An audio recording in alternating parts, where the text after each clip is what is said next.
Oscoda, Michigan, it's known as the Sunrise Side. Our school is about 2 miles offshore of Lake Huron.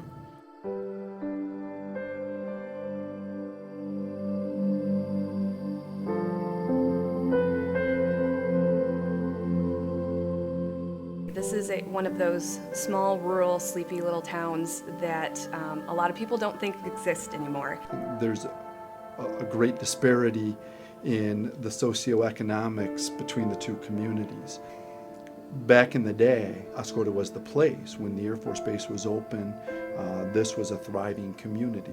Oscoda was the biggest school district, and when they had the base, obviously, that brought in more people, more families. Well, the Air Force Base closed in '92. Since then, Oscoda's been struggling to survive. I can take you right out here and I can show you 10 houses within a mile where the kids are living in dirt floors.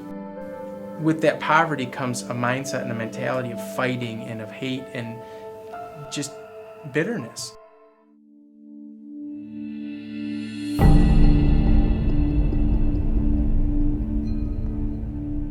It's a game that's talked about all year round. The game throughout the community is known as The War on the Shore.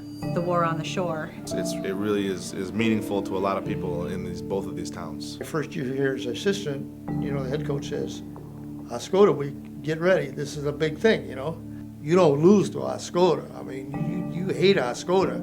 Well, that got in me, I hated Oscoda. I go to practice, my coach is like, we hate Tawas. We don't be friends with Tawas. Our mission is to dominate Tawas, kill them in all sports, and rub it in, dig it in. People said, hey, it's Oscoda, we're not supposed to like them. If you're from Oscoda, you're gonna hate a Tawas person. It's always been that way, just fundamentally, fathers, brothers, uncles, aunts, sisters. This rivalry, transcends athletics. Tawas kids vandalize Oscoda and we return the favor. Painting the press box, painting buses. There was a toothpick incident a couple years ago. Michigan State Police is spending their time on figuring out who, put toothpicks in the field to the point where kids could get hurt and they had to cancel the game. And I mean, this is getting too far. It's town versus town, and somehow that needs to be overcome.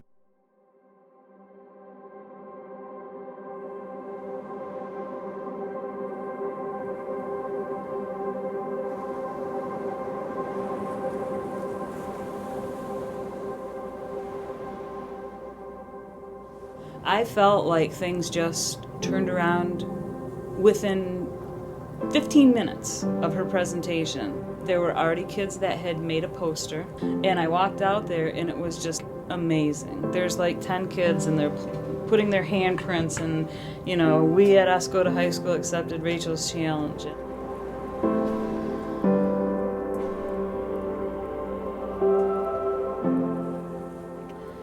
How awesome would it be for just 10 minutes before the game, after the game, halftime, sometime during the game when those two communities are facing each other from the bleachers on the sides of the field, to come together and just for those few moments put everything aside and be together and link arms and be a chain of kindness around that track. Everyone's just getting along. When they raised their hand and said this, it was just like, wow. I said, well, what do you guys think about it? And the whole crowd that was there, more than 100 students, said, yeah, let's do it.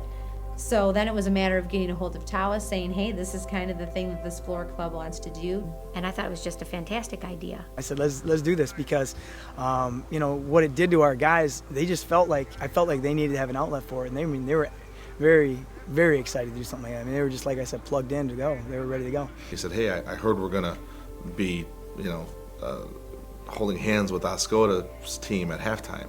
And I thought it was a joke.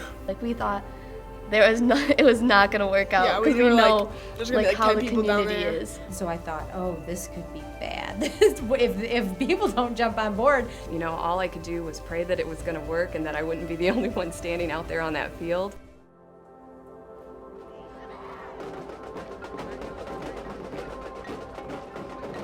Our guys going into it, I guess you could say it was almost an amalgam of emotions that just didn't sit right with each other.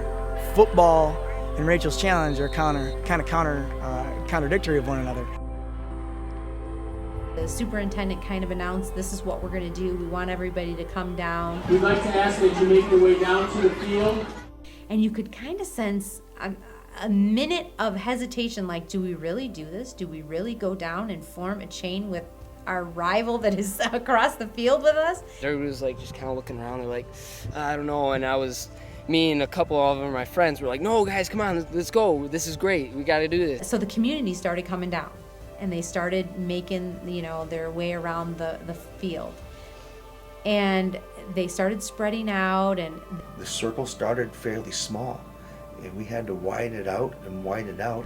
And I kept going, keep moving, keep going, it's 20 yards, that's all it is 20 yards, we can do this, stretch out farther. And all of a sudden the football players came out.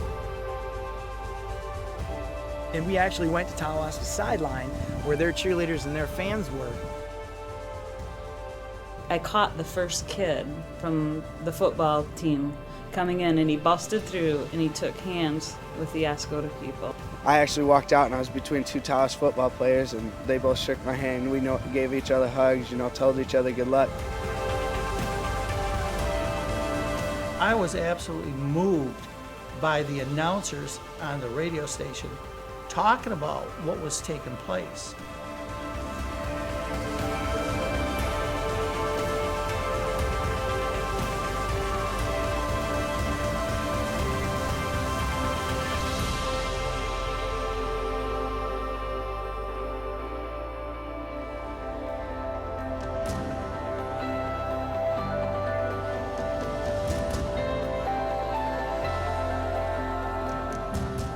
We're burying the hatchet with Tawas, and they're burying the hatchet with us.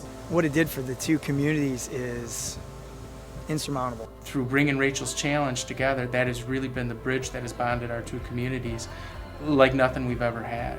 We're gonna need everybody's help. We're gonna need everybody to jump on board with this and keep this thing going. This field has been the source of so much rivalry, and now it's the source of so much healing. The things that they saw and the things that they experienced, I know I can speak for myself, and I know that I feel very similar to a lot of the people that I've spoken with and a lot of things that I've seen. I'll be affected for the rest of my life. It's probably, as I told several people, the most rewarding, amazing experience of my entire career.